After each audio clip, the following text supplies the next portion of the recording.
Hope he was on there. He hiding in the back. He reconning right now. Look like we live. Are we live now? Oh, I didn't hit the damn intro. Oh well. Straight to it. Let's Ladies go. and gentlemen, welcome to Unpopular Celebrities with your augmentee engineer, Philly DC. My second time doing it. That's why you didn't get an intro this time. But we will be your intro today. So again, welcome on this Sunday. How's everybody doing? Can't complain. Still in TMO mode. Man, it's been a long process, D. Huh? It's been a long process. You've been there for a good little minute, huh? Oh yeah, a little bit. But I just got, I had to do two TMOs. So I got mine, coming from Korea, and then my wife and my daughters, they came from Arizona. So that you seen the size of my house. So bro, 2 days, 18 crates. I know Philly, you probably had 22 crates. I know I'm way over my limit. Hey, I almost caught you. I almost caught you. So we still got plenty of unpack. What's up with y'all though? Well, yeah, like I was saying earlier, man, it was a rough week, man. We lost, for those out there who have, pets, whether it be dogs, cats, fish, whatever.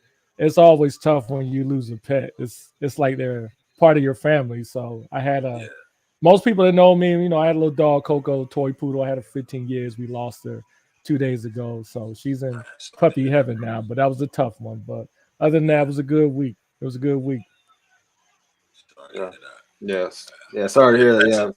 Yeah, pets are like family, man. Like my family, big pets. Like we unfortunately went through the same thing right before my wife and my daughter came down here. So I can only imagine, bro. Yeah, it's like thanks that's for that. family. Yeah, most definitely. Yeah. What about you, bro? No, not much. Yeah, good week. Went by pretty quick. Did the botanical garden yesterday. Took the little one, to go look at plants and stuff. Luckily, it's cooling down here in Arizona. 90 degrees now. It's out of the triple digits, so it's feeling pretty good. So that's all we did, and now just chilling on this Sunday. That's what's up, man. Yeah. Did y'all watch the fights? No. I watched the rest of college football. I had to watch the boxing. I got to get on y'all level and catch up with you. I want to follow Colorado like we was talking about before, man. See how Dion gonna put on. Man. Yeah, they tried to come back last night. Oh man, that was a heck of a game, wasn't it? Yeah. That was solid. That was the way to go out. Mm-hmm. Yep. I had to watch it. Yeah. But hey, man, we gotta we've been talking about recruitment and retainability and all that for a while now, Philly. I know we had went and touched on it a couple times. We had a couple shows, but we fortunate enough to have one of them guys in the building with us today. Want to see what he could give us on this recruiting world we've been talking about for a little bit. See what the numbers looking like. See what it looked like on his side of the world. Yes, sir. I ain't gonna do too much introducing to him, Philly. If you wanna bring him in, let the man do his thing. Yeah, so live and direct, we have a special guest today who knows all about recruiting. We have an Air Force recruiter by the name of TSgt Coneita, Brandon Coneita, live and direct with everybody. Everybody, welcome him. What's up, man? Appreciate you being here, brother. Mute. You muted. You gotta bring your sound in, man.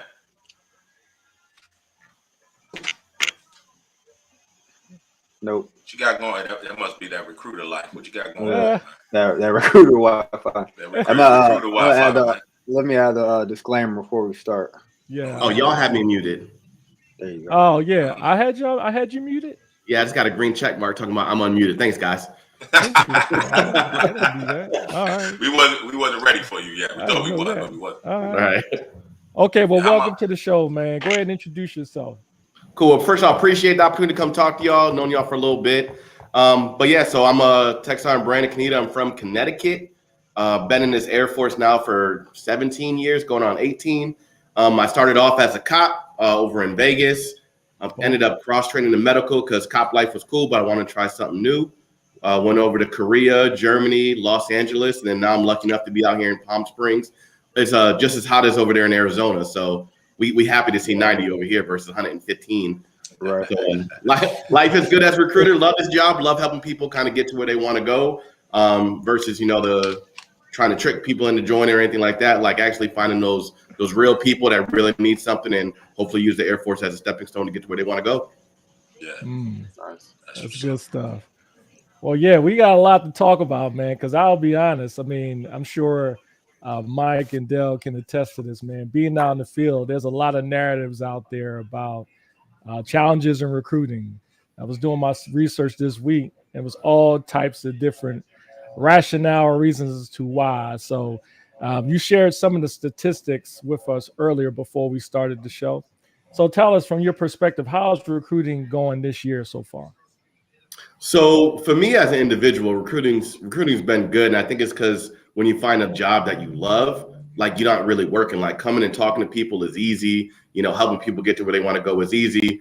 But the challenges are, do you know how to time manage your, what you got to do every day? Because there is a lot of moving pieces that every day is not the same. Say being a medical, you got to go to work, you're going to check in the patients, you got to call these people. It's very like linear where what's going to happen. Here, you can rather get a random phone call, somebody knocking on the door, somebody, hurt, sick, can't go to MEPS. So there's a bunch of different challenges. And you just got to be able to learn how to juggle and manage all those type of things. But as an individual, recruiting's been great. Like I've had a lot of time to golf. So life is good. But like I said, I am very organized. So when it comes down to talking to people and, finding somebody at the grocery store, I don't mind going up and, asking somebody how their day is. And I think that's a benefit to me, being able to just create conversations with people versus a lot of people are, afraid to go talk to somebody. And that can be a huge challenge for most recruiters. Yeah. Yeah, I would imagine you got to be pretty social with that. I mean, when you go through the training, what's the training like though? When you go and you do your recruiter, is that something they kind of hone on, like your social skills or kind of building up your abilities to communicate on a spot like that, or what? So I would say not on the spot. They've kind of really focused more so on, and I do think that's one of the challenges too, is when you first meet somebody, why do you want to join the Air Force? Like, that's not what they really want to teach. We're supposed to kind of dig into somebody and be like, what is it in life that you want? What are challenges that you have had? And then the biggest goal is for us to try to navigate through somebody's challenges and how does the Air Force benefit those challenges? So if somebody says, oh, I want to join the Air Force for money, well, why do you want money? We call it the wants and needs. So you want money. Why? Because you've seen your parents struggle. You've seen your family struggle. You live paycheck to paycheck. And how does that affect you? So we're kind of digging a little bit deeper inside of them and seeing how does the money or travel or education really matter to that person. Right. Okay. Okay. So with the way you're recruiting, are you like changing how you're picking up these younger kids now? Like with the whole social media, like are recruiters allowed to even have like TikTok? Because I know that's a big thing with this generation. Are y'all able to like produce like a public recruiting on like TikToks or no? Or is that forbidden? Yeah, so TikToks are one of those interesting ones because it's ran by China. So we're not allowed to really actually use TikTok because of that type of area.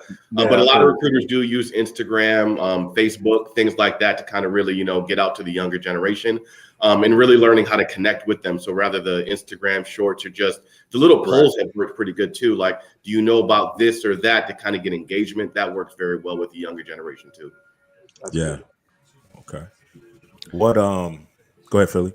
Oh, no, I was going to just get just a quick question then about some of the things that I've heard about challenges in recruiting, like case in point, there was like 5 of them. Like one was the fear of getting hurt. There's a idea that the civilian sector offers more to young recruits today. The perception about the military and the United States as a whole, and then is the majority of the recruits that you guys are trying to go after, it doesn't fit the physical or maybe even mental standards that's required to perform military service. So have you been hearing those type of narratives, or is that totally false? Definitely true. I remember, especially during COVID, when people had to get the COVID vaccinations to join the military, people were not having that. They would want to join and they would just stop their process as soon as they heard they got to get the COVID vaccination. that stopped dead in the tracks for a lot of people. A lot of women, for instance, with the Gilead stuff with the Army over there on the East Coast, they have a lot of, fears from that also. But I always kind of like to explain it where in the civilian sector, if you work at Walmart and you got a boss that's, rude, disrespectful, any type of things like that, people don't know who HR is. You don't know who to go and help. Meanwhile, in the Air Force, we got plenty of supervisors that, hey, reach out to this person. There's ADC, there's all these other resources that we have. So I think the Air Force, we get highlighted for the mistakes that we do, but Walmart's not getting highlighted in the same facet. So we at least have people. We don't have ways like other companies to actually help. So the challenges definitely, they did happen a lot, especially during those times. You just got to find those right people. And when y'all talked about the younger kids, question, Mike, when did you join the Air Force? Like what age did you join? I was 20. Got it. Yeah. What about all y'all? When did you guys join or know people that did? 19. 20. Got it. So you guys are exactly who I like to talk to. Talking to kids in high school work very well, but people when they're 17, 18-year-old, you're still, dealing with living with mom and dad. You just got your first car, your first job. You just graduated and you don't want to go right into the workforce, like for real, for real. So I love talking to 21, 22, 23-year-olds. People have worked a little bit, seen that life is crazy. College ain't worked out. Now let's figure out what is that you really want to do. And I feel there's a lot more success talking to 23 to 24-year-olds, in my opinion, versus 17 to 19-year-olds. Yeah. Right. Yeah. So talk throwing that out there, it's like our years of when we came back in. What do you, from what you think you was bringing or what you was looking for as a new recruit coming in our age or our era, what is like the consensus of most of the young ones coming in now? What are they looking for? Like, how do you approach that versus how you were approached? So me on the East Coast, I just wanted to get out of home. Like I lived in a dangerous area. Like parents didn't have much going for them when it came to degrees or school. Nowadays, people aren't living the same way we used to live when it comes down to riding bikes, going outside, or dealing with those type of gangster struggles that we did when the lights had to come on. We had to hurry up and get home. But Right. Well, I think some of the things that most kids are now looking for, it's really they want to have their own dorm room. They want to be away from sharing rooms with 2 or 3 brothers, because that's a norm now where people are really stuck in a room together.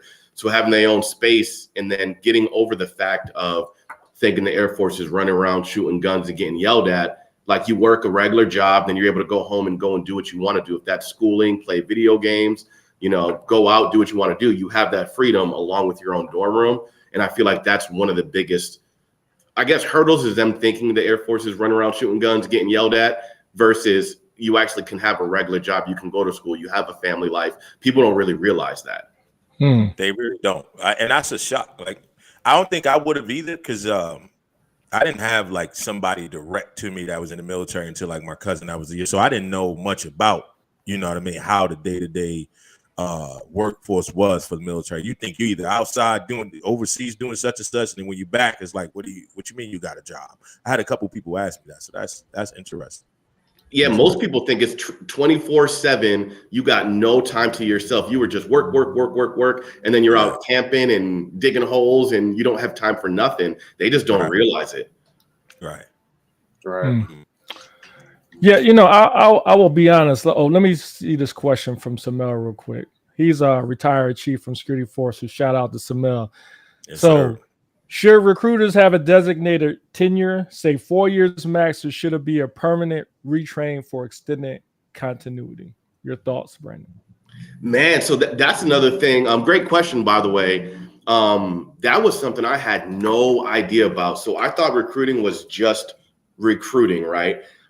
So we can only be recruited for a max of 4 years. That is it.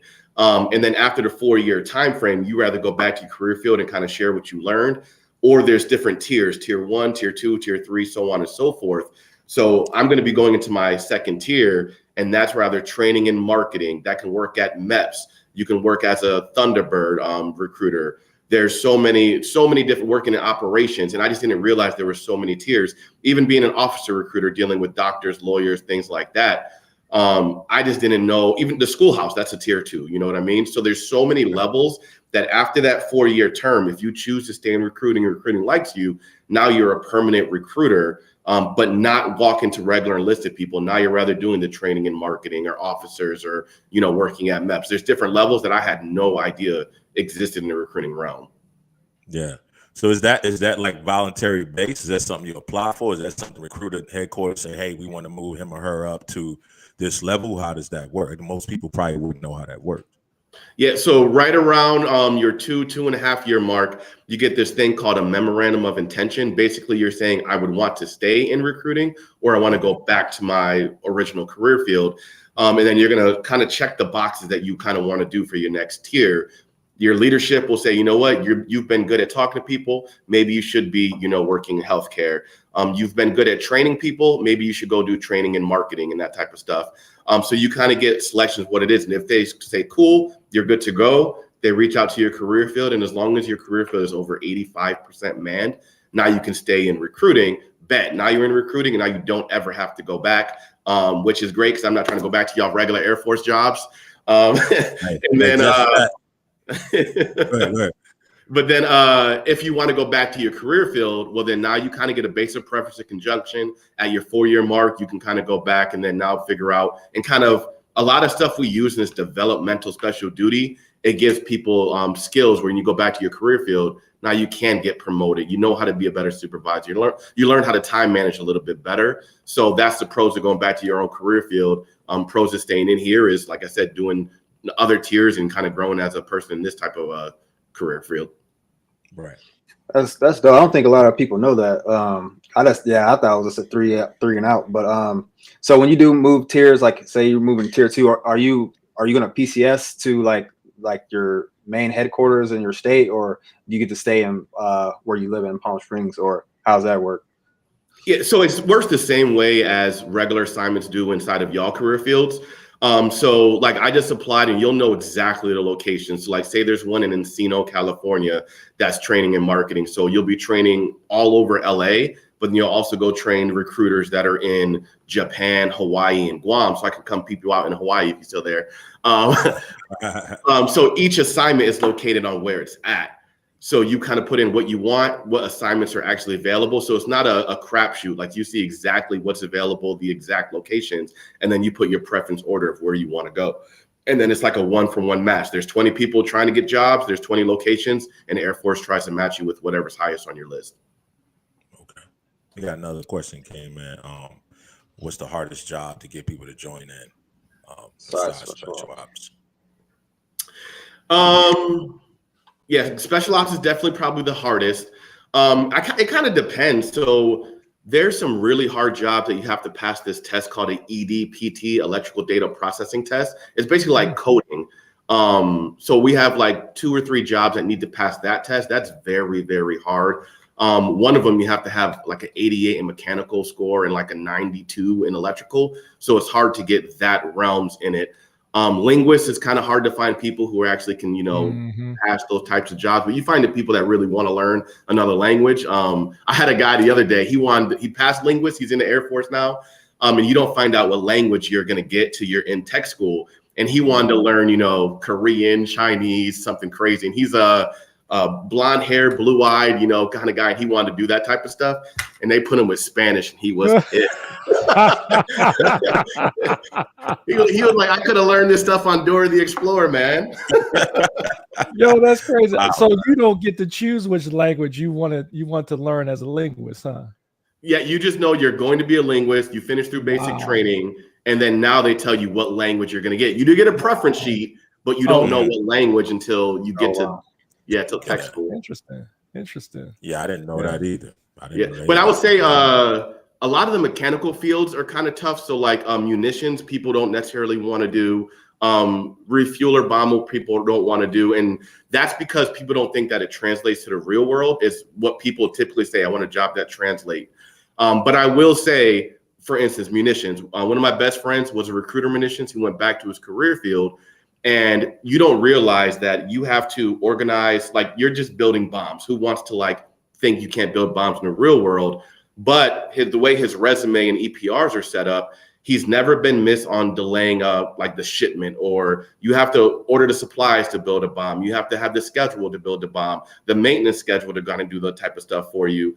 And then when you get to your, scheduling it from this base to that base, you're organizing like the CEO of an Amazon where you're shipping and supplying. So he got out the military and retired, and now he got a job making $100K doing that type of same things based on his experience and skill set.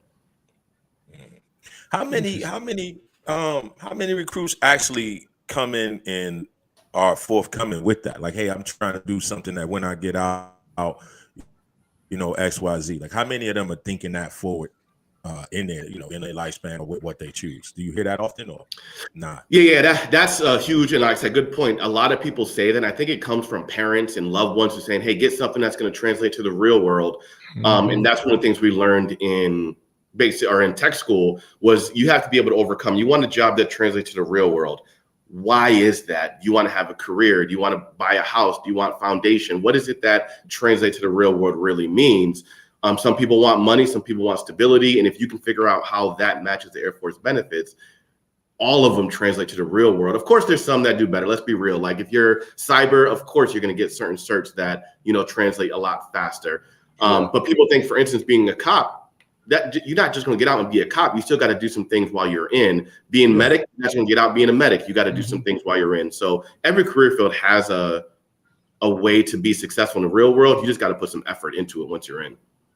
Yeah. Yo, let me throw this question. We got a lot of comments down here. So let me go to this one. It's probably missed a couple. So here's one. It says, have you ever told a person a white lie to get them to come in the military? We always hear our recruiters lie to them when they come in. Thoughts? So this is the number one reason why I say that I'm one of the better recruiters out there. Not gas myself up, but my work phone, I get text messages from people that are in the Air Force that I put in, that are in tech school in their first base, and they still reach out to me talking about the horror stories of X, Y, or Z recruits. I'm so where I sit here and be like, yo, the Air Force sucks. Like sometimes you're gonna be stationed in a place you don't like, your supervisor sucks. You just may not even like your job. But if you come in and you keep your mind on your goals, like what do you want to do? Do you want, do you want a degree? Do you want to buy a home? Do you want to buy properties? What is it that you're really looking for? And use the Air Force as a stepping stone. And then 18 years later, I'm still in the Air Force. I thought I was going to get out at my 4-year mark for sure. So when it comes down to people telling white lies, like I really don't. And believe me, I'll tell you if I did. I tell them all the time. I don't care to lie. I'm trying to retire. So if you did drugs, we're going to write down you did drugs. If you've been hurt, we don't even get to lie about that no more because Genesis will find, it's a new system that, basically finds things you've been hurt before. We can't even lie about being hurt no more. So I tell them, if you tell me up front, I can tell you to go to physical therapy, get these notes, have a doctor cleared, so I can help you get in. But if I don't know the truth, I can't help you. My goal is to get you in. So let's just be honest with each other. Right. Yeah. I think you, and I think I appreciate you for that first and foremost, man, because the people who deal with it is the ones on the back end. You know what I mean? Like we in, and then you dealing with troops that just don't want to, move forward or got this forever attitude because this is not what I signed up for. I just want to do my 4 and get out versus somebody that knows more about what you're getting into, you know what I'm saying? On the front end to be like, okay, now you can make this decision. Are you going to continue with this or not? Right. Because I'm sure all of us on here told the truth. Like you signed up for this. You know what I mean? Nobody, excuse my language, put a gun in your head or put a knife to your wrist and said, you have to do this. You signed up for this. So if you're going to come in here, give it your best, you know what I mean? And until you're 4-6 years old or you realistic, whatever you're going to do. But having somebody come in with a false sense, it sucks on the back end, in my opinion. For sure. And that's what I think, me being a cop and then being medical, everybody in the world thinks they want to do medical and it's a better job than being a cop. So me having that background, I'll say, man, some of the best times of my life was as a cop. Like I said, I got friends that are basically brothers. Even you, Mike. Like I said, I met you. I didn't even know who you was, but a connection through a connection picked me up at an airport. And that you can't find that in any other career field because we're tight knit like brothers. But then I also didn't like, how everything was so structured and, every minute, of a cop's life is structured. I hated that.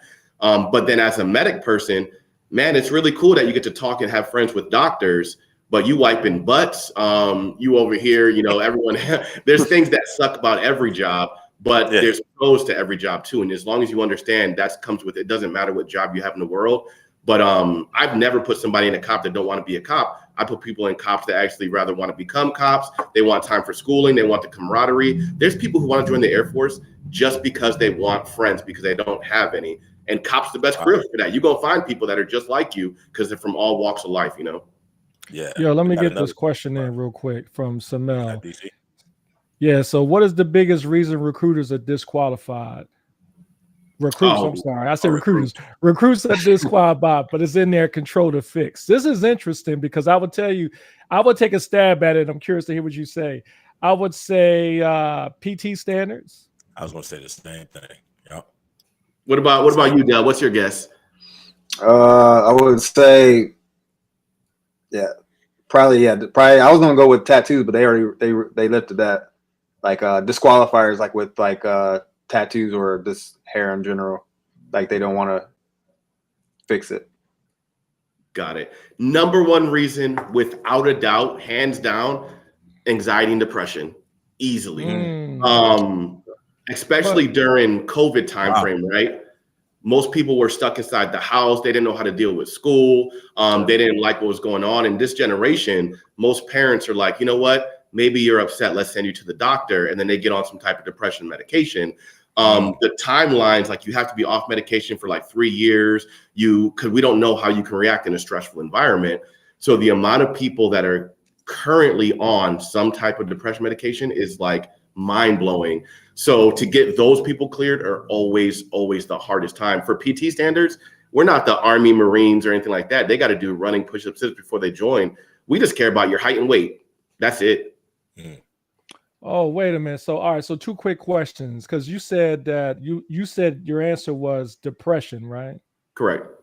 Okay. So I think in a question it says something that is difficult for recruiters to get qualified, but they can fix. But I would argue for PT standards, that's a little bit easier for them to correct versus the anxiety and depression, is it not? Right. So only because we don't have PT standards. So like for you to come into the Air Force, you have to be, for instance, 6 foot tall. You have to weigh 190 is like your max weight. We don't care about if you run 1.5 miles in 8 years or 8, it doesn't matter to us.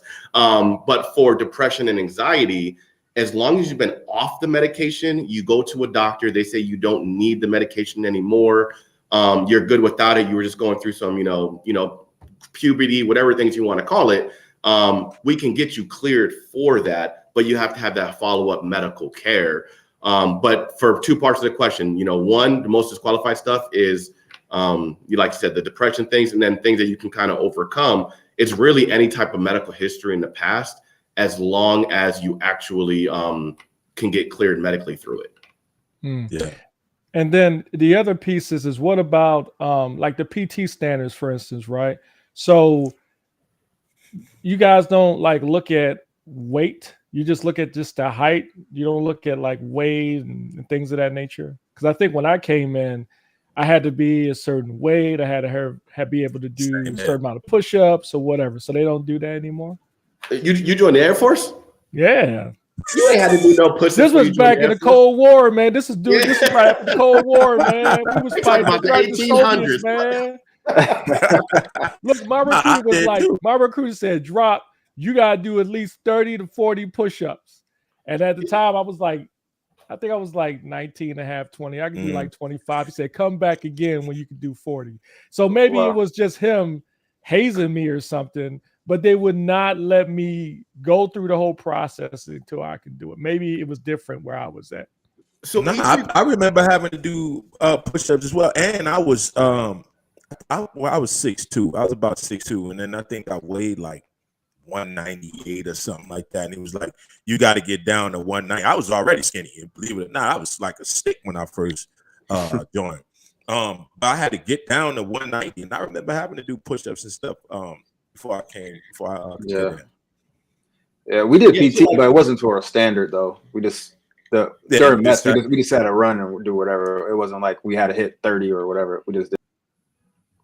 Yeah, and that's something where if you have a recruiter where, like, my goal when people are in a delayed entry program, running around push-ups and sit-ups, like, that's cool. But the crazy part is if we go run around and you twist your ankle, Now you got to go back to MEPS and get re-medically cleared. I'm not trying to have nobody hurt their shoulders, hurt their ankles. Like, I'm not doing none of that stuff. So for your recruiter that made you do some push-ups, that might have just been something they wanted to prepare you for basic, which is cool. There's nothing wrong with that. But for me, I usually bring people that I put in that just graduated basic training in tech school, and I have them talk to my people so they get an idea about what, you know, I mean, I went through basic 17 years ago. I don't know what it's like. I have them talk to my DEP members about what it is. But for, I was over here looking like for 6 feet, you have 202 is your max. If you're 201, man, get that, man. No, I believe you. It's just I won't get into that. That's for another show when they talking about like height, weight comparison, BMI stuff. I mean, geez, when I came in, I was 20 years old. I think I was 202 pounds, but I was skinny as a rail. Yeah. And then now you look at, I mean, you look at I'm gonna quickly get off this point, but you look at the quality airman or soldier, right? I would think if you're 6'2", 6'3", you would want them to be not just be able to run a mile and a half in 8 minutes, 9 minutes, but be able to lift not only their weight, but drag somebody out of a battle. And it's just, I don't know, maybe it's me, but I find it hard to believe someone who's 6'2", and the max is 202 pounds, if I remember correctly. That's pretty skinny. You know, I want somebody a little bit more bulky. But anyway, that's just me. So just on that one last point, right? It's just a different time now where if someone is 6 foot and they weigh 150 pounds, but can they be a linguist? Could they sit there and do cybersecurity and they're over here hacking computers? Are they dealing with the satellites out in the world? So now if we're talking about cops, best believe, Mike, they be out there running push-ups, sit-ups, they be running. But for most career fields, if you're a medic and you're working inside of a hospital doing x-rays, you could be a little bit skinnier, a little bit heavier, because it doesn't necessarily matter the same way it used to when, you know, that type of stuff. Yeah. Yo, I'm gonna throw out something. So real quick. So those who are in the comments, I'm curious to hear your thoughts. Chime in and throw it in the comments. So one of the things you said was interesting. And I would tell you across the formation, especially among chiefs, and they talk about airmen today and PT standards.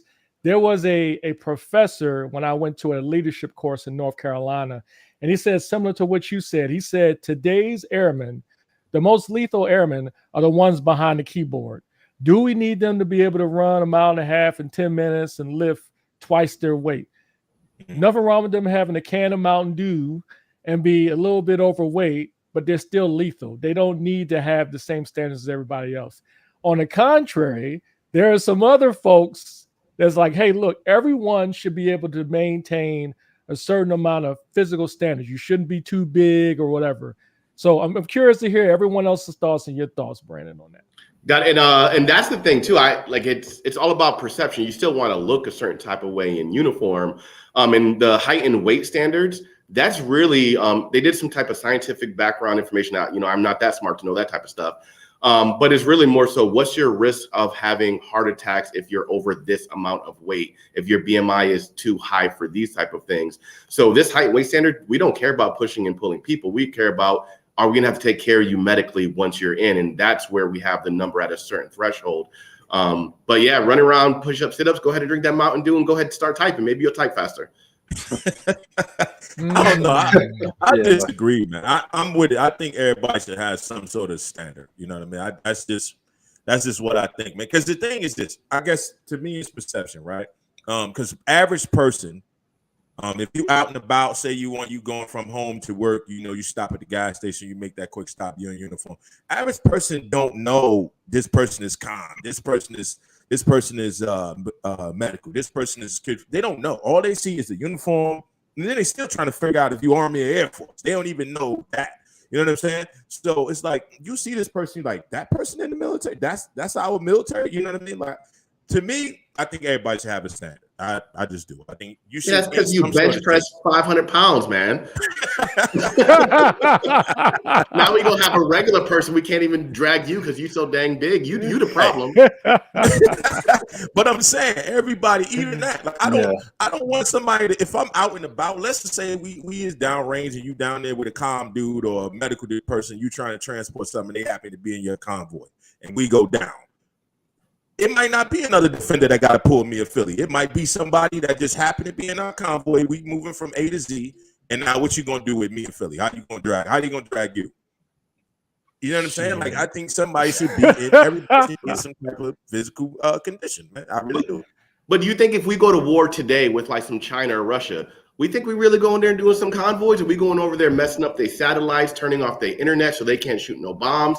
Like, that's more important than us. That's why the Marines and them, go ahead, y'all do the shoot and run around and ground stuff. We messing with the skies.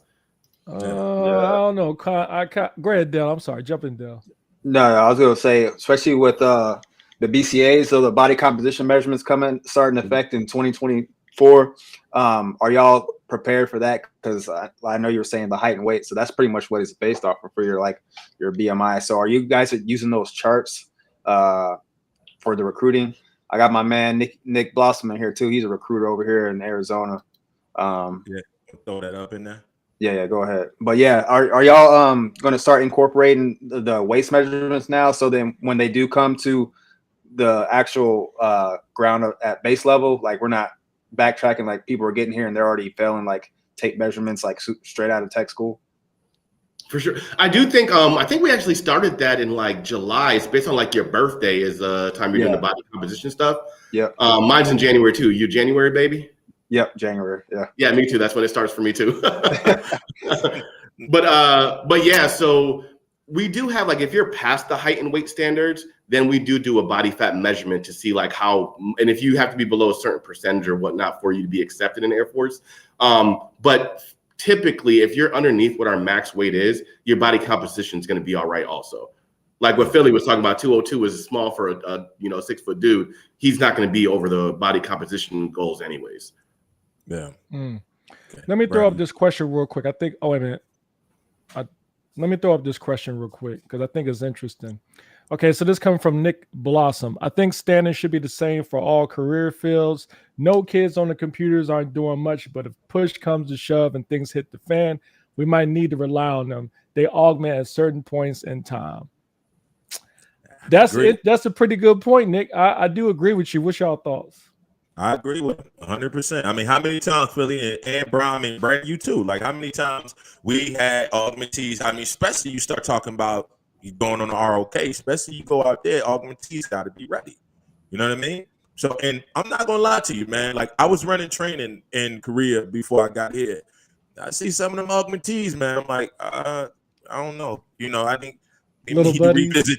Yeah, little buddies. Little buddy running around. Let's take a couple of little buddies running around. I'm like, hey man, I need you to go and we need to swap that out. You know, I'm being real. You know what I'm saying? Like, I agree with Blossom 100%, man. Somebody, because you never know when you got to fill in. You never know the Air Force just say, hey, we low in this, we low over here. We need to bring more people from this place to that place. Now you're trying to start from square one with somebody that's been in the game 8-9 years.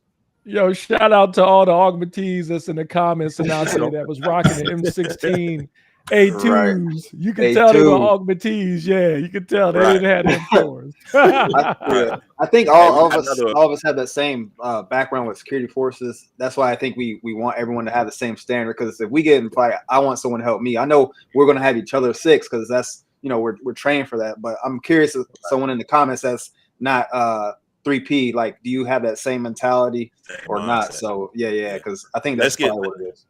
Let's get one from Shamel Brown. He put up in there. He said, recruit guy, correct me if I'm wrong, but Space Force doesn't take weight and fitness standards into consideration when recruiting because execution of their mission doesn't require a high degree of physical fitness. I don't want to answer that incorrectly, but I believe, don't hold it against me. I believe it's honestly the same because I could put Space Force people in too, and they're the same type of height and weight that we have. But the Space Force jobs are the same as the Air Force jobs. It's just we're moving them over there. So I have cyber in the Air Force. I have cyber in the Space Force. The Space Force, you just have to do a further background check, I would say, to make sure you're really, really qualified for them. And they want to put a certain amount of, say demographics, age, all the type of stuff to make, we're building a force from the ground up. So it's a harder selection process to get into the Space Force, but the jobs are still the same that we have in the Air Force and the Space Force because they're not a complete, like, standalone branch yet. McCoy said that Space Force has the same Department of Air Force standard. Okay. We had another one That's up there. interesting though. I didn't know you can do Space Force and Air Force at the same time. Well, so I recruit for both of them, but when you start going through the process, we kind of talk, and it really honestly is based upon your wants and needs, your desires, your scores, your background to know if you're even a good candidate for the Space Force, because it's an actual selection process board versus something else. And I'll say even this happened 2 years ago, where when the Space Force first stood up, it was almost like 90% of the Space Force was nothing but white individual males that were put into the Space Force. So the Air Force made it a constant effort where we don't want 20 years from now for the top leaders of Space Force to all look the same. So we want to have a diverse career field. So we want all branches, all walks of life.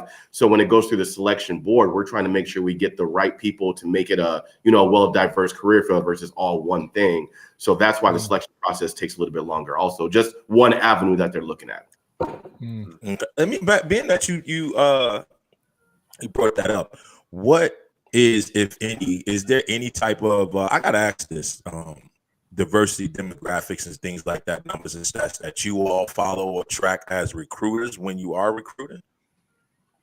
So for the Space Force, like I said, when we first starting, yes, there was an absolute, you had to hit these certain numbers, because if I was sitting here and I was just putting in a bunch of 22-year-old white men, and that there were like the people coming to my office, 1 out of every 10 would get accepted, because we don't need that. So our direction was we need to go to these hard to find areas, these hard to find schools, and find those diamond in the rough. Funny that one of my diamonds in the rough are coming back tomorrow to do rap, because I love finding that person that we can actually find and then put in these types of branches to be successful. But we also want to make it look a certain way.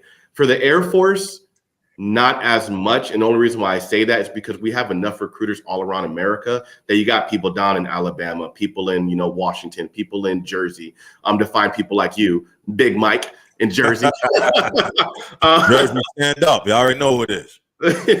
So we have enough recruiters around the world where diversity kind of happens. But with the Space Force starting from ground up, we had to be a little bit more cognizant of what we're putting in, because it's going to start low and it's going to end up looking a certain type of way 10, 15 years from now. Yeah. What I also heard you got the recruiting squad head coach was trying to go towards strategically placing people in those areas to where they was more relative, or where kind of like where they was from. Was that a rumor? Is that something that happened? Like, for instance, like you just said with Jersey, is something like, okay, you from Jersey, are you more interested in being there? Because I can probably relate to more people from Jersey than somebody from Alabama trying to be a recruiter in New Jersey. You know what I mean? So how is that, or is that puzzle piece in to kind of keep the numbers the way we need them to be? Correct. I do believe, I think that's a behind the curtains look that I don't get to really see when it comes down to placing people into where they're supposed to be at. I've heard the same exact thing too. They also try to put people, like if you're from, like you grew up in Jersey, they're gonna try to put you back in Jersey because right. The schools, the areas, that type of stuff. You can relate. I got out of this area, so that does happen a lot, but I can't say if it's an absolute thing, because I'm definitely not a Cali dude. Send me back to the East Coast, but this is where I'm at. How you feel? But what y'all think about it though, fellas? I think it would be a good initiative, especially with us when we start talking about numbers and keeping recruiting at a good level or heightened. But what's y'all thoughts on that, and audience as well? Yeah.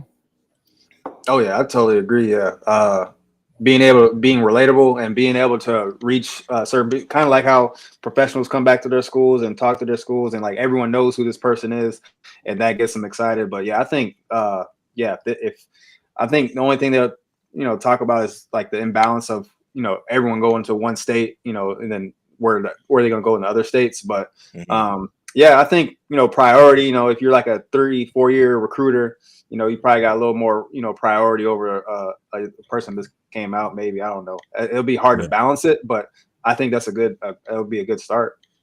Yeah.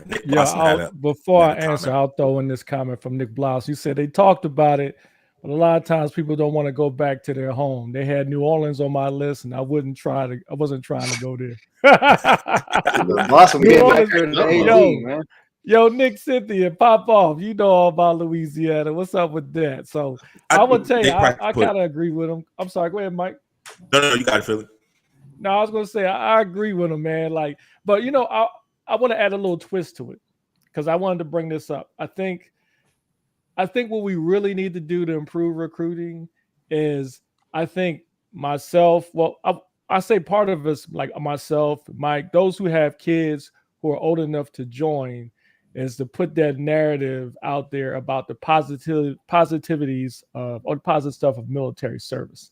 I think, and maybe somebody tell me, jump in if I'm wrong, but I think a lot of, Gen Zs these days, between advantages in the civilian sector, being able to make money on TikTok and Twitch and things of that nature, and then not only that, the perception of the United States and what the military does. I mean, let's be honest, the wars in Iraq and Afghanistan, to some in Gen Z, believe it was I won't say it was a lot of, things in there they didn't agree with. I'll just leave it at that.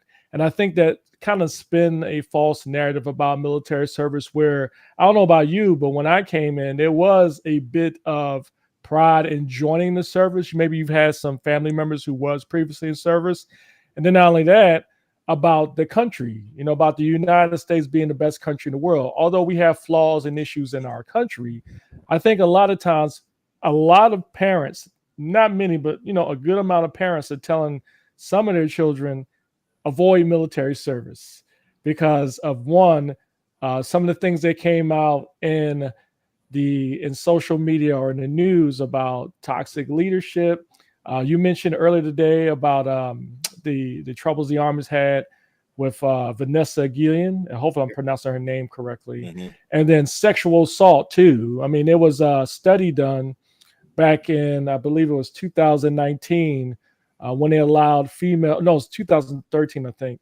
They allowed females to jump in combat roles. And then when they did the metrics, sexual assault seemed to skyrocket after that, not just with females, but for males. And so when parents see that, a lot of them tell their kids, like, hey, the military is not a safe place to be in. Whereas, we're all in uniform, not today, but we're all serving uniform. We think something totally different. So I'll jump off my soapbox. What are y'all thoughts about that? No, I think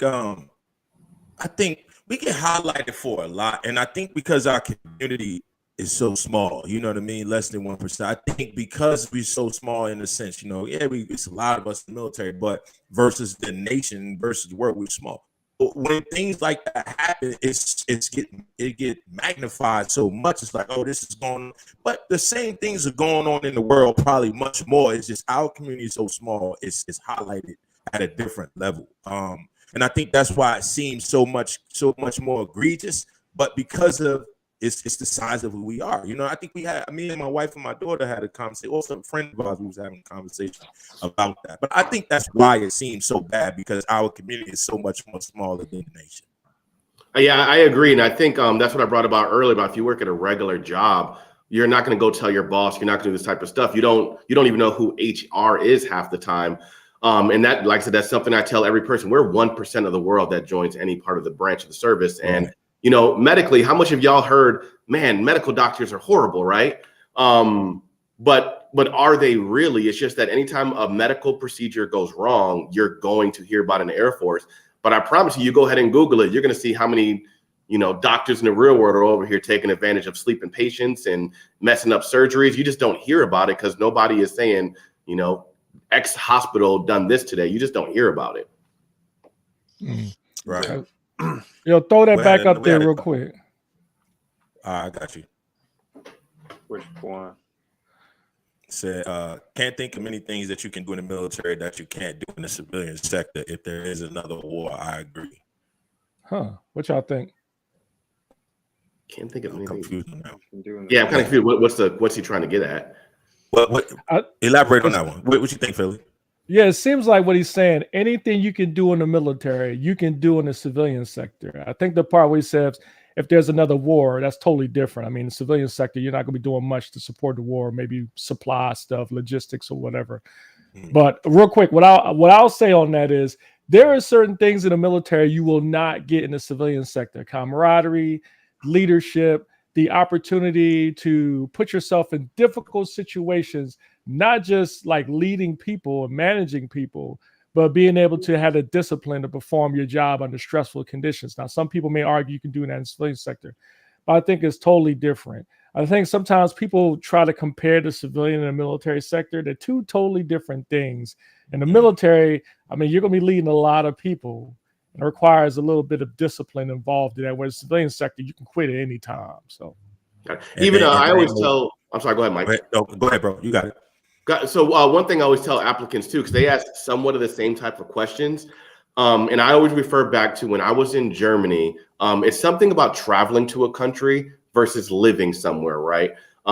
Traveling, you're going to look at Yelp and look at the #1 top things, but living there, you get a real feeling of what it is. And I remember I had lived in the economy, and I had these little apple trees. I don't really mess with apples, but they was on my yard or whatever, right? My next door neighbor, the daughter spoke English, so I was kind of cool friends with her, and then her old mother couldn't. They both came over, and the mother couldn't speak any English, tried saying, "Can I get some apples?" Really sweet, super sweet old ladies. And she had like these little like weird like apple picker type of thing I've never seen in my life. And I was like, sure, take as many as you want. The very next day that I got home, I had a homemade German apple pie sitting on my porch that I never would have gotten without living in that type of area, going to the bakeries, eating the different types of food, going to the markets. There's something about living in a country that you cannot do in the real world. In the civilian sector, you can go visit all you want, but you're not going to go live in Vegas, live in Korea, live in Germany, live in LA, and live here. And I'm a young guy from Connecticut that was a barber. It's the military gives you a bunch of things that you can't get in the civilian world unless you're trying to spend all the money on it. Yeah. Let me put this up there from Nicole real quick. So, Nicole, I'm interested. Why would you not allow your daughter to join the military? I'm curious to hear your thoughts. So that'll be interesting to know. So, thanks for that, Brandon. Good points. Yeah. But I see what I think that was Pete was saying about anything you can't do. But I agree with you, Philly. It's only a certain amount of workforces that may relate to a certain extent to us, right? And when you start talking about camaraderie, and I would put it as law enforcement, you know what I mean? Because you got to depend on people, same way it got to be vice versa. But big corporation I don't think they could ever match again, because there's no the discipline is different. The consequences is different. You know what I mean? Like you said, Philly, they could just leave and leave. Ain't no just leave. Okay, yeah, let's say, knock on wood, the government did shut down tomorrow. You still gonna go stand on post. You still gotta go get that weapon and go to. You can't just say I ain't going. You know what I mean? It's a difference, a big difference in what we doing in the civilian life. So that's why I think, Brandon, when you started off, you were saying when you would compare the civilian life, you would say people come in because they want to see what they want to do back in the real world. What's so fake about what we do? I don't like that term, the real world. This is a real world we live in too, right? So it's more so to me, the verbiage would be the civilian sector versus the real world, because this shit is real too. You know what I mean? So, and a lot of people say when they start talking about defenders, right? They say, "Oh, you're a military cop, or you're a real cop." You know what I mean? What you mean by that? Because if you want to be for real, like we police the world. You know what I mean? Like if I'm going to police the world. You policing the city or the state. Whose scope is bigger? We want to talk about that. The reason why I say the real world is it goes back to the and like I said, I actually agree with your point. Maybe using civilian sector is better, but at the same point, like 99% of the world don't be joining no branch of service, and then we're the 1% of the 1% being up in the Air Force type of stuff. That it's so rare that it's so different than anything else. And I'll even use, say, PTSD, anxiety, and depression. In the military, we have those types of things, but in the real world, that happens every day when it comes to car accidents, getting yelled at your boss. But like in the real world, you don't know how to bounce back from it. You don't have resources. You don't know how to have, the toughness, like you said, working without getting paid. We're a lot more resilient because of the things that we go through and the training we go through. That in the civilian sector, you're not going to get that same resiliency because you can just kind of give up and quit and then not have to learn how to get resilient and bounce back from it. Yeah. Pete had another one too. He said, there we go.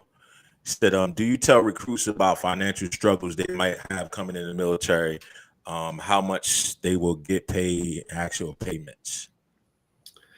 Yeah, so I actually, once again, being the honest guy, I actually bring up our paycheck and show exactly what it is. I'll show what my paycheck looks like because I've been in for a while, so they're not going to get paid this money.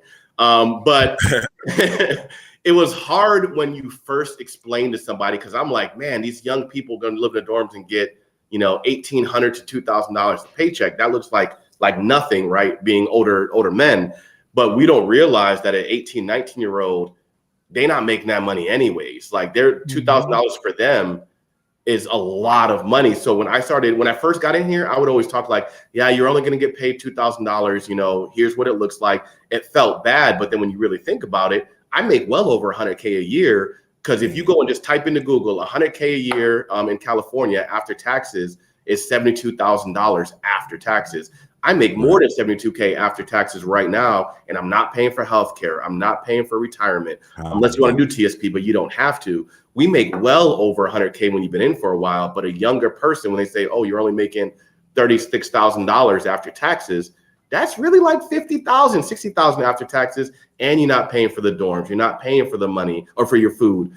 So there's a lot that goes into it. And like I said, I'll be like, yeah, this might look like little money to sorry for being long-winded, but I put somebody in who was a master's degree teaching at a school over here, and he wanted something different, and he understood there was going to be a pay cut, but he understood, I'm going to go get this top secret clearance. I'm going to be able to make X amount of money afterwards. So there's pros and cons to everything. So when it comes back to lying to people, I don't lie about nothing. I say, yo, you got to weigh the pros and cons. I've missed my kids' birthdays. I've missed Christmases, but her college is paid for. She got all the best clothes. She goes to the best school. She plays travel basketball. But I got to miss some birthdays and Christmases once in a while. And you got to weigh those pros. Are they better than the cons? Yeah. Now, Brandon, do you get a lot of questions? You did a lot of questions from potential recruits about the potential of a conflict with China in the future, and career fields to avoid with that respect. They come in waves based on what's going on TikTok. It comes in waves. And I've always used, like I said, when I was a cop, you're probably going to deploy more often. But I've known cops that have done, Jordan and Kuwait and nothing serious versus like I don't. Like Pete. I'm sorry, I throw that in there. He gonna respond shortly. You're gonna see it in the comments. But versus me, like I deployed during Iraq twice. I was gone for dang near 3 years back in 2007 to 10.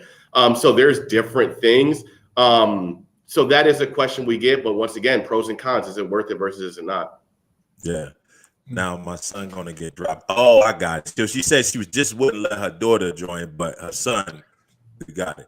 Okay. Yeah, she said because of her daughter or her having a sexual assault and being resilient and making it through with it. I mean, and I agree with that. I got my daughter too. But the only thing, and I put almost more females in than I do males, to be honest, or it's at least pretty close to 50-50. But I tell the females, and usually I talk to them and I talk to their mother, and I always ask the mom, how many times in life, and I said, not to get into your personal life, mom, but how many times in your life have you been treated a certain way because you're a female? Has a boss touched you inappropriately? And almost every mom has said yes, something like that has happened. And I say in the military, not every military person is going to say yes. And if they do, we have resources we're going to find them bad dudes. We're going to kick them out, and they're going to get the repercussions of the actions if the woman wants to, speak up about it. So I just think, once again, it happens in the real world and it happens to almost literally every single mother or every mother in the civilian sector. It happens to them. It just doesn't get highlighted.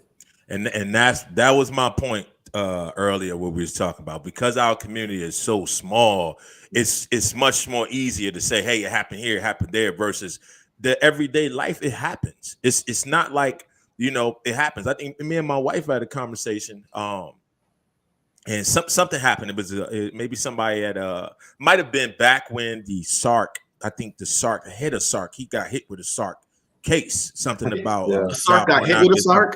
The commander, right?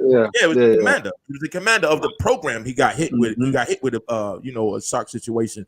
And my wife was like, "What? Like he in the military?" And I'm like, "We all just still human. You know what I mean? Like this is just our job and what we signed up to do to be at a higher calling. When I raised my right hand, that didn't wash my sins away. You know what I'm saying? Like I didn't, when I crossed over here, it didn't just, I was cleansing. I was some angel when I got to start all over again. Nah, we all human, just like everybody else that decided not to raise their right hand. It don't change who we are, automatically. You got to come in and want to be and do different. That's still your individual choice. You know what I mean? We still human beings. We still the same people. We still going to get out one day and be back to civilians. It doesn't change who we are unless you decide to change your ways. But But the same thing you go through here, you're going to go through in the civilian world. It just might be at a different level and not as magnified as it is in our world. Good. Yeah, that's a great point. So, quick question here. It says, do you feel disconnect from the ins and outs on day-to-day Air Force? Now, are you talking about from the recruiter perspective or from the recruit perspective? I think he means a recruiter, like not on the ground level like us. Yeah, so me being older, like I love the autonomy of this job, and like I can come and go as I please. I don't like my supervisor is some 3-4 hours away. Like I love the disconnection that this branch actually, or the being a recruiter has. But when it comes to, like say, younger people that come into the recruiter world, they struggle with not being near a base, not having friends. Like, how do you make friends in a city that is nowhere near a military base? Like the nearest Air Force base for me is maybe 4 or 5 hours away. Like that's hard. I'm gonna have to go all the way to Arizona to be my nearest one, So, but for me, I'm cool with that because I'm near LA. I can make friends. I don't got no type of problem with it. But another person who struggles with friends, they need those, outlets that a regular base has, unless they got family, friends they can kind of figure it out with. Yeah. What was that one you just put up? Oh, shout out to Sarn Green. Hey, what's going on, Sarn Green? She was. Oh, that's a top flight, Chief. I see you, girl. Yeah, that was one. I did some work with her with diversity and inclusion project we had with one of the high schools. Shout out to her. Yeah, she stays winning an award. She's been crushing it as a flight chief. Everybody in her flight been doing really well. She knows how to do like. Yeah, that's what's up. Yeah. She's as well. Yeah, So he had another one too. Go ahead, Philly. I'm gonna look for some of these questions. Okay, so Brandon, question. So for those of us who are in the military, and even more importantly, those who are parents or connected to young, influential youth today, what can we do to help you recruit more people in today's Air Force? Great question. Thank you. Is that you're trying to give me a plug? I get some people from you now. You already got my son already, so hey, he's mine already too. in. Yeah. So I coach AU girls basketball, right? In the same way, I'll talk to them along with anybody else that comes along the way. When you're younger, you don't really have a focus on what you want to do. Like college may not be for everyone. Maybe it might be for somebody. You know what I mean? Going right into the workforce versus not going to the workforce. But I think as a parent, as a coach, as a mentor to younger people, planting the seeds of what do they want to do after high school versus it's senior year, I'm about to graduate, I don't know what I want to do. They should have a little bit before that and kind of have some type of an idea. And I always recommend, for me, I thought, like I said, I was a barber before I joined the military. Then I was a cop and I thought I wanted to be a cop. And I was like, nah, don't look at my hair, man. None of us got hair, do we? I was going to ask, but Brown the only one. Brown the only one. Oh, I see you. That's So, 19 and 20 plus years. Don't get it twisted. Because real quick, when you look for a barber, you look at their old haircut to see how good they are. But that's why I say don't look at it. But I graduated high school and I was like, man, I don't know what to do. Let me go be a barber. It's easy to get into. Then I was like, you know what? People are selling, doing drugs. Let me not do that. Let me just go ahead and join the Air Force as a cop. Then I was going to get out the military. I was going to go be a chef. Then I was like, you know what? I had my daughter and I was like, let me stay in here and get the stability. Switched over to being a medic. So I've been having these peaks and flows, and I went and took a job aptitude test or a career aptitude test. And that's when it popped up with, you should go get a sports management degree. And I was like, I played basketball my whole life. I never thought about being a GM or an agent or whatever else it was. That's why I got my sports management degree, and I got these little connects with the Lakers and the Clippers. So I say that whole realm to say, as a young kid, as a parent, mentor, whatever, have them take a job aptitude test when they're 10, when they're 15, to kind of see what they may be interested in life versus just figure it out, guys. Give them some type of test that is, more than 5 questions, and then they can really figure out what is it they want to do. And hopefully the Air Force can help them get to wherever that thing is. Yeah, that's a good advice. Could you elaborate on the STARS program? I think it's called, where you can, where we can get people to recruit and like you can get like a medal or whatever, achievement or a com. Can you elaborate on that? I don't have much information on it. I think it's kind of cool, I guess, if you recruit or if somebody in the Air Force, you want to sit there and send someone in to join. There's so many layers to it. make sure you're doing it right, and you really, because if you don't put it in the system correctly, you can't get the medal, you can't get the rank, all that type of good stuff. They make it I'm not gonna say it's hard. It's just there's a certain amount of threshold where it's very hard to find one person join the Air Force, let alone 2 or 3. And then one that can actually make it through with good ASVAB scores, they're physically healthy, and they go take a job that we need. So it's a cool program. It's out there. I'm sure people take advantage of it. I never have, because it's good luck. So hit or miss. Yeah. What was Nicole's message? I think we had up there. I don't want to double tap. Okay. Double tap. You're such a cop. Yeah, I am, man. She said, I hear you, but as parents, if we can try and protect our children as much as possible, we should. And in my career field, we hear about it more often. Okay, with the air crew, she was talking about the sexual assault and stuff like that. Mm-hmm. Yeah. Okay. Now I can understand that. But yeah, I did see that stars thing. It was like, I think it was like 5 recruits. It was like 5 people or something like that you had to put in, and then whatever the process was. Yeah, it's a lot. It's hard to find that many people, period, to join. Yeah, so that seems tough. Yeah. I know. Brandon, quick question. What about ADHD? Folks with ADHD. Like, is there an issue getting in if you have ADHD?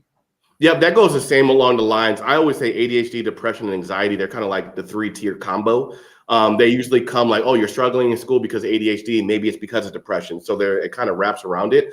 For ADHD, I've gotten people in too, but there's so many requirements, as in if you're still in school, we need your grades, we need counselor notes, we need your last 5 years of pharmacy and medical records. If you've been off of ADHD and it was as you were a kid, and let's say you're like 22 years old, you need to have like a letter from rather college or from your work saying you're able to actually learn a job without struggling. And I can get you in from that. And that goes back to that earlier question.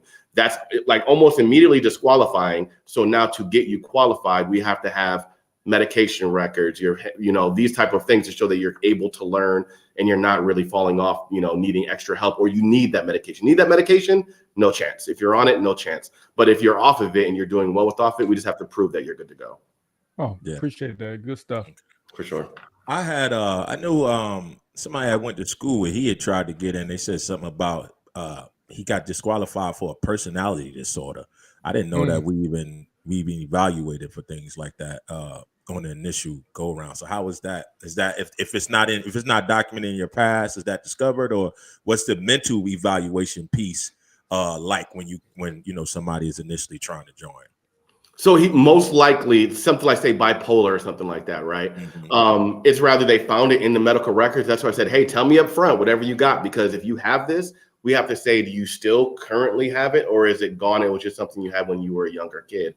Right. So most likely it popped up when they went through the medical record review, whatever type of personality disorder is, and then they never got cleared from it. Because I said you can overcome almost anything if you are, it is what it is. There's some things you obviously can't control. Like I had a girl that had scoliosis. She couldn't join because she had a curve in her spine. It is what it is.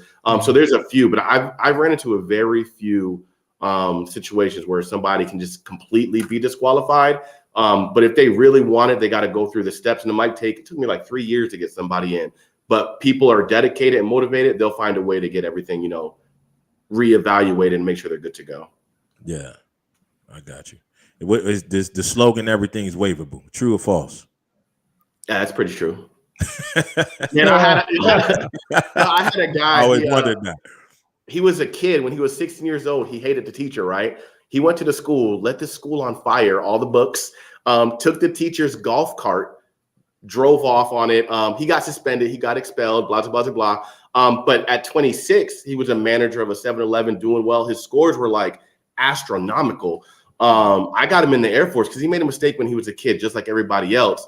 The only problem is it can be waiverable, your health, your past criminal history, but you're just not going to get a top secret type job. You know what I mean? So there's going to be certain levels to what jobs can accept what type of waivers. And like I said, I got to know that so that way I'm not telling somebody, oh, you want to come be a linguist?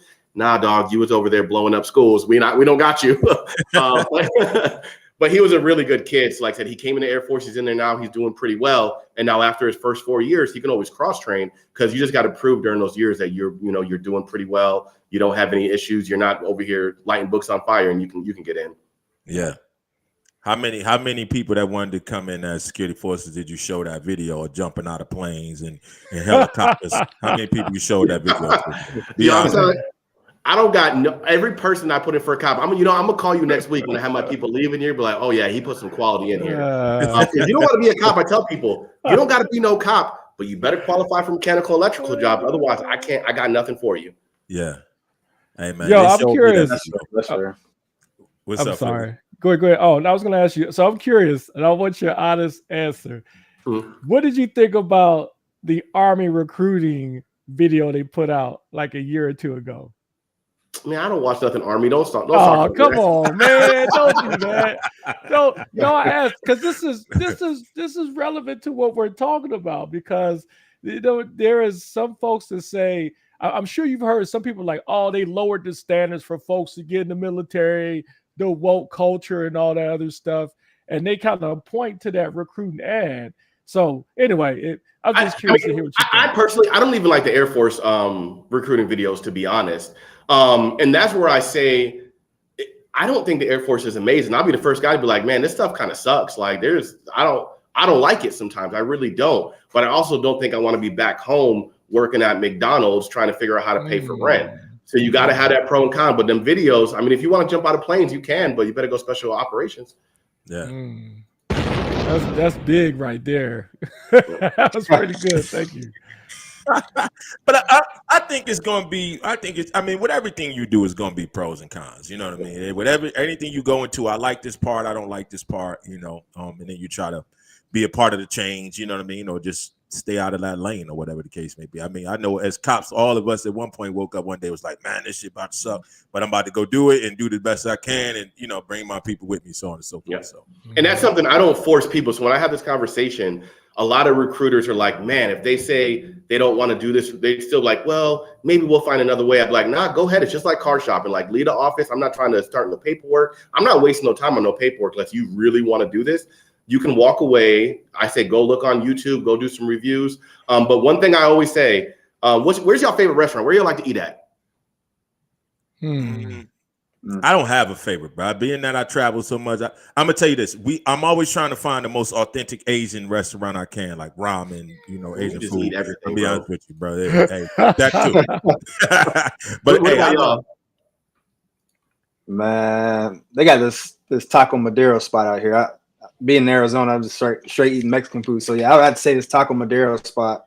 It's pretty cool. They like do fire and stuff in front of you and fresh filet, carne asada stuff. It's pretty good. And Philly, well, you gonna stay a cheesesteak besides the fact that the Eagles just what you gonna say? Yo, I was gonna say something, but I'm using a lot of discipline not to bring that up in this podcast. But yeah. So But, I would say, go ahead. I'm sorry, go ahead. No, I was gonna say Leandro's pizza in Philadelphia, besides the cheesesteaks, they're good. So they're Nice. Good. So the thing about all y'all said, right? I'll use Olive Garden for an example, where if you go on to Yelp or you go on to Google Maps, right, you're gonna have a bunch of people talking about the service was bad, there was a fly in my food, blah blah blah blah. But you'll never see the people talking about like, I love them breadsticks and salad, right? So everything in life has its pros and cons. But when you start looking up the Air Force as a cop, I know plenty of people that love being a cop. They've been a cop for 20 plus years and retiring. There's got to be something to like about it if people are retiring out of it. So as long as you figure out what is it you're looking for, you're looking to lead, you're looking for school, you're looking for stability, you're looking to get in shape, whatever it is, keep that in the forefront of anyone's mind, and then you can be successful in anything you do, military or not. But you just have to get through the waves of the up and downs, and you'll be all right. Yeah, absolutely. Absolutely. All right. So listen, we get into the end of the show. So before we do, there's something I wanted to kind of ask off topic, you being a prior defender and all. So if I were to tell you pick one, security or law enforcement, which one would you pick? Neither. I ain't hell no. Oh man. You flight chief got to go up to you like, you can get security one or police one. You got to rock one or the other. Which one is going to be?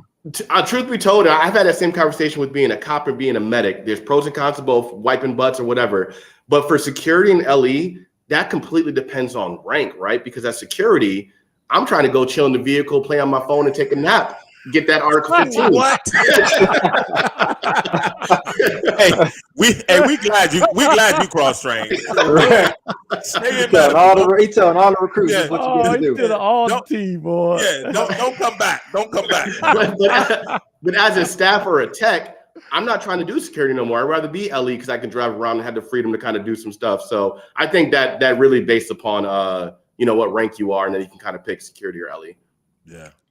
Mike, what about you? I would say LE. And why?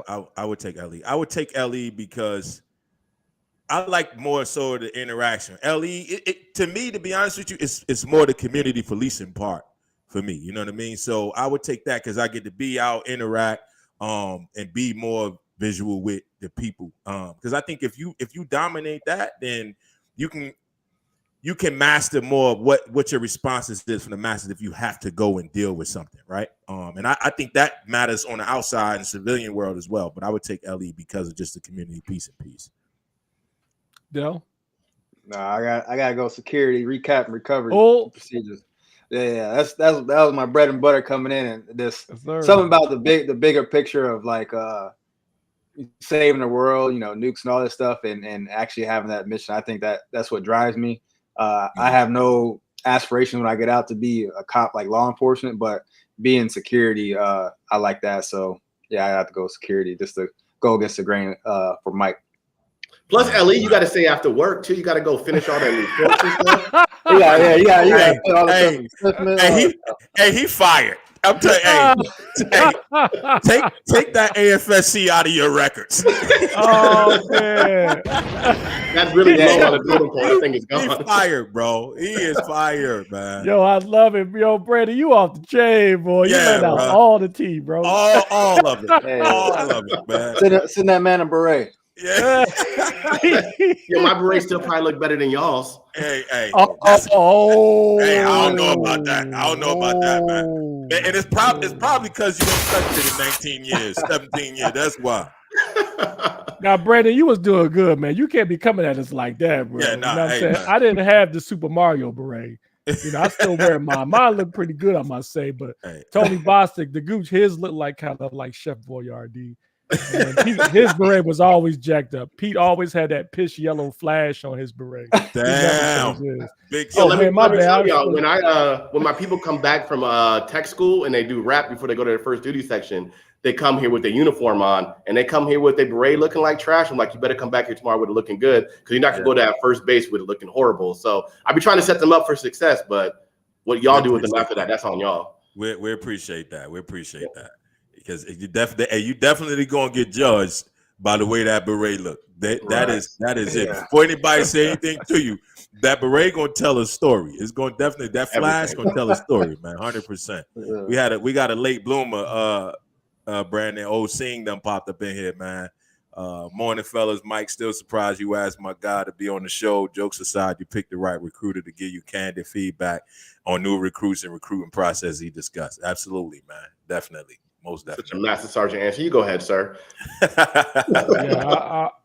I will co-sign on that, and I will say first, as we close, I would say thank you for being on the show, Brandon. Thank you for being candid and honest, providing that feedback, man. It's very refreshing because sometimes people get the perception recruiters are like car salesmen or something, trying to say whatever they can to kind of sell you something. Mm-hmm. But all the comments and thoughts you provided here was so candid. Man, I appreciate it, man. Hey, shout out to what you do. It's a tough job. So as we close, we leave a last word for the guests. We'll start off with Dell. You got any last thoughts, Dell? Yeah, no, appreciate you, Brandon, coming on and sharing your light. I know you're the one stayed over, so you said you got the plug with the Laker tickets. I'm gonna see if I can come over and catch a game or so.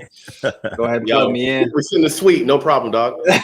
No, I appreciate you though, and then I gotta hook you up with my boy Blossom, Nick Blossom. He's a recruiter out here in AZ, so maybe he can pick your brain for some tips.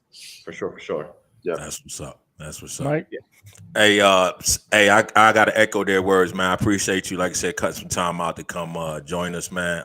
It's definitely refreshing to hear that you out there being real, bringing people in with real information and not just being a car salesman, because it does help us out on this end. When I get an airman and they come thinking they're going to do X, Y, Z, or they don't know what's really going on, it's better for them to be prepared for what they're walking into versus have a false sense of what we represent.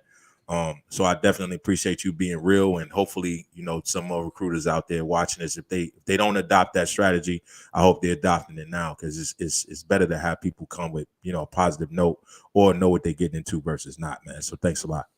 Sure, appreciate it. And thanks for y'all time. Like I said, this was definitely fun. I enjoyed the podcast stuff. So like I said, I'll definitely be checking in, watching. Y'all been doing good things. Like I said, I had so many people hit me up when they seen it. I was like, so you guys are all around the world. People really be watching y'all. So good stuff for what y'all do.